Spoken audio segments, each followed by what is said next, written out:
Vancouver.mediaco.ca.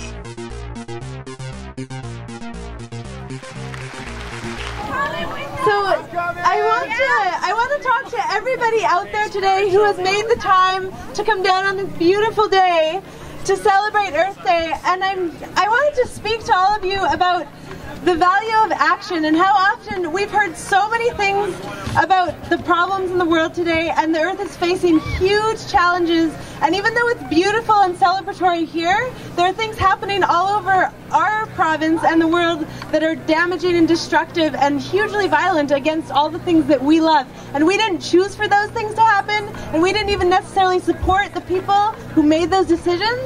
And so often all we end up doing is we write a letter, or we can hold up a sign, or we come to these events, but we don't have an opportunity to actually do a physical direct action to actually stop something and defend our Earth.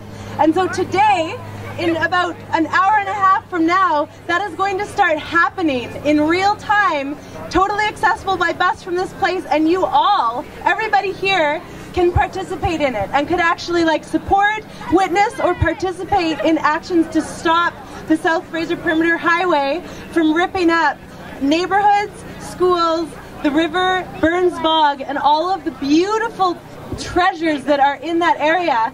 And that's happening today, and you all have a chance to participate in it. And if you would like to do that, you can meet us right over there in the corner of that tent, and we'll give you information. We'll actually give you food to sustain you as you go down, and we have bus tickets if you need them to catch the bus down there. So I would love it if a bunch of you took that step to actually do something physical to protect our Earth today. So I just encourage you all to try it out. Thanks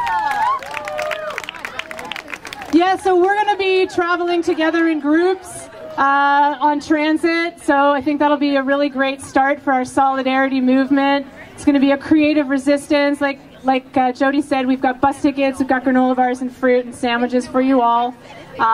So yeah, basically we're just going out there, stop the highway to say this does not meet our needs for reducing global warming.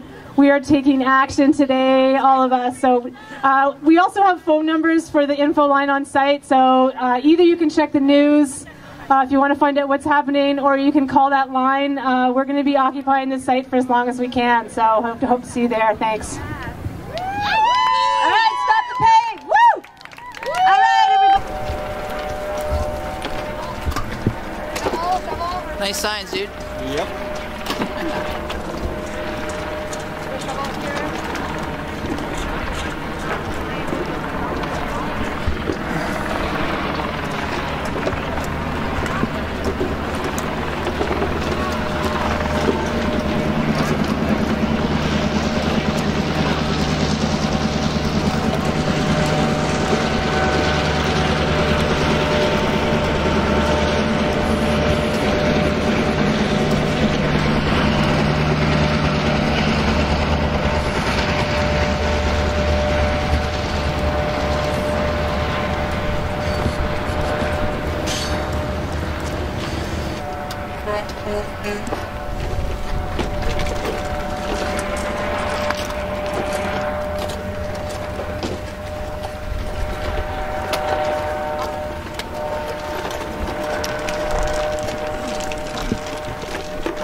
Want to say who you are, maybe first name?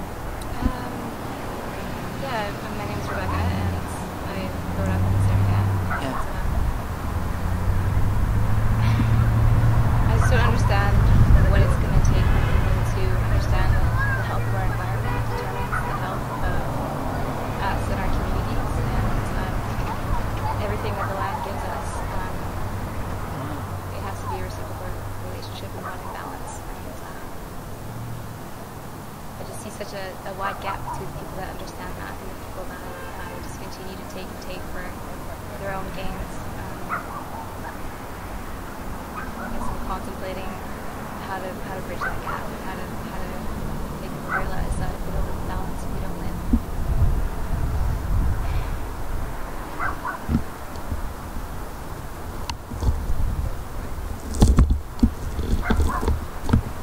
So these are the remnants of the clear cut? I suppose there's some of them, yeah. Maybe just look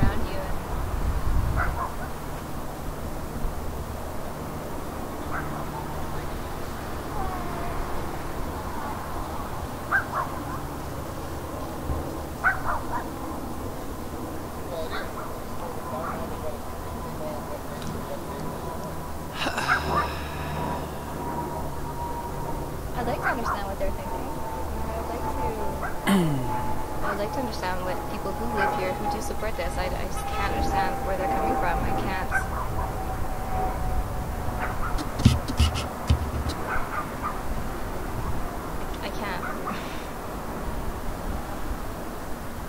I wish I could though, so maybe I would help to bridge that gap and have the understanding across all parties involved.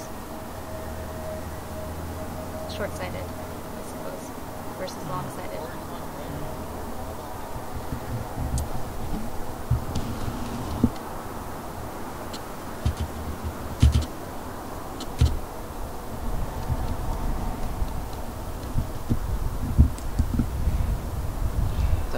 Saying that the that's I live in Delta, and we've got it coming from us, from all sides. We've got the port expansion and the Gateway project, the self-praised perimeter road, and we've also got the Tsawwassen First Nations who are going to be putting in mega malls, and we've got some of the best agricultural land in the world, best soil, and they're wanting to. There's a lot of pressure to build houses and to basically promote the urban sprawl, rather than thinking wisely and working with what we've got, with what we're blessed with, and allowing that to serve us in the way that it was meant to, rather than destroying it and tearing it down.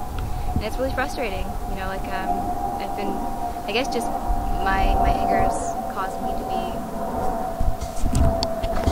so frustrated that I haven't taken much action or been a part of things, but it's finally time for me to step out and be a part of these things, because if we don't, it's just going to keep getting destroyed, basically.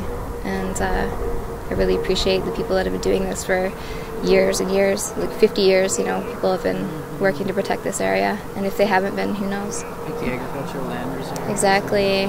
Yeah, Harold Steves, definitely. Yeah. Start by introducing yourself. Okay, I'm Harold Steves. What do you want? Well, I guess your connection to this kind of struggle. Oh, okay. Well, I chair agriculture for Metro Vancouver, but I've been involved in fighting to preserve agricultural land since 1959, when they came and took our farm. Not literally, but they rezoned the farm against my father's wishes, and I've been fighting to save farmland ever since. So how does what we see here today connect to those struggles? Basically, this is because of what happened in the 50s and 60s, we brought in the Agricultural Land Reserve to protect farmland, and the original act actually was designed to protect estuaries and habitat as well. That got amended out, but originally it was in the original Land Act. And from 1973 on, we have managed to protect the farmland fairly well. Now the floodgates are open. I call it the dike at Delta has been breached, and with the Vancouver Port Authority expansion onto farmland in Delta and the construction of the South Fraser Perimeter Road all the way to Barnston Island, and then across the river and the new Golden Ears Bridge and all the way to Mission, tens of thousands of acres of farmland are now vulnerable. The Vancouver Port Authority has said they want to build industrial port activities on 2,600 acres of farmland. So if you take 2,600 acres of farmland for the port, 200 or 300 acres of farmland for highway construction, 100 acres or so for Delta Rail expansion, we're looking at around 3,000 acres of agricultural land being lost. This is the very best farmland in all of Canada, and it is one complete climatic zone warmer than any place else in Canada. And here we are at a time when we are concerned about world food production. We saw the government of Egypt fall because of the high cost of food. We saw riots in Tunisia. The government there fell because in Europe and Asia and every place else, and Mexico, they had food riots in 2008. And yet we're still looking at building highways and ports to import food from the countries where people are finding it difficult to get enough food for themselves. And I think the writing's on the wall, and highways like this will have limited use in the future. We need the land that the highway is built on more than we need the highway. And just to finish, I was wondering if you could just explain what this reminds you of. You kind of Well, alluded to it earlier. It's interesting because in my own youth I was involved in supporting the protesters that set up camp along Georgia Street at the entrance to Stanley Park 30 or some years ago, I guess 35 years ago, more than that I guess, in protest against the twinning of the Lions Gate Bridge. There was supposed to be a second crossing at Lions Gate, and the protesters set up camp. I was one of the support team that helped bring them food and sustenance, but I didn't camp there myself. I had a job during the day. But eventually the governments involved came to their senses, and we didn't build a second crossing at Lions Gate. So you had a victory. We had a victory. And here we have a new generation doing exactly the same thing that the generation did at that time, and I wish them luck. I hope they can do the same thing here. Thanks, Harold. That was and why they're here is to do what they can in their capacity for our environment, for the earth, for the air that we breathe, for the life that's inside of that water there that's already endangered. You know, there are a lot of animals, a lot of insects, a lot of birds, a lot of our wildlife that depend on these areas. And this is kind of like a last stand, especially against the big conglomerates, against, you know, big dollars and the corporate entities.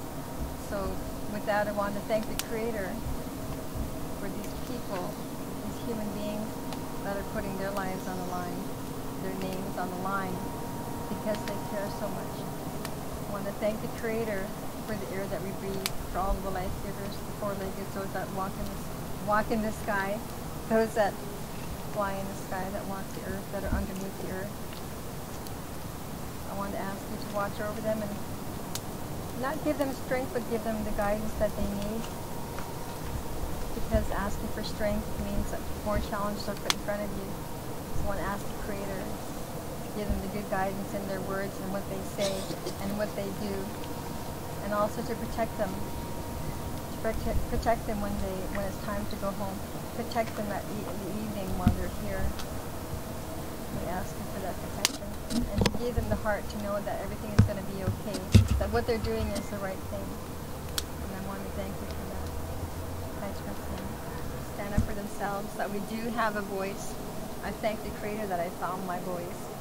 And, you know, so I just really feel good to watch you guys working really hard, you know, watching everyone helping, digging, bringing food. That's really cool. So you guys are bringing the spirit here. And unfortunately, there are two different camps amongst my people about this area. And, you know, that's a reality of the almighty dollar and all the almighty promises that they've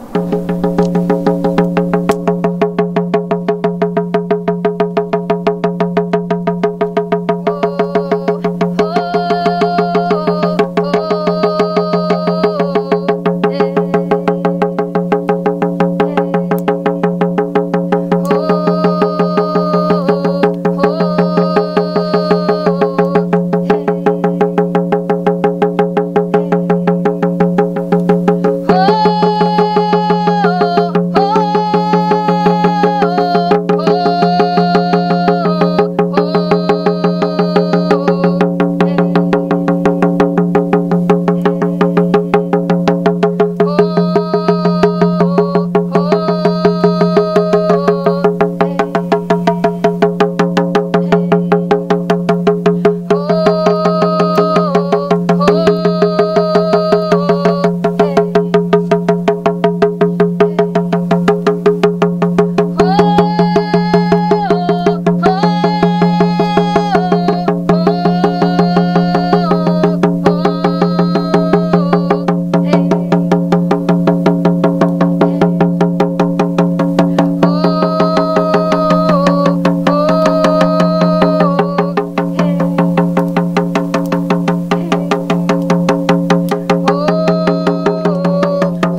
little prayer for you all.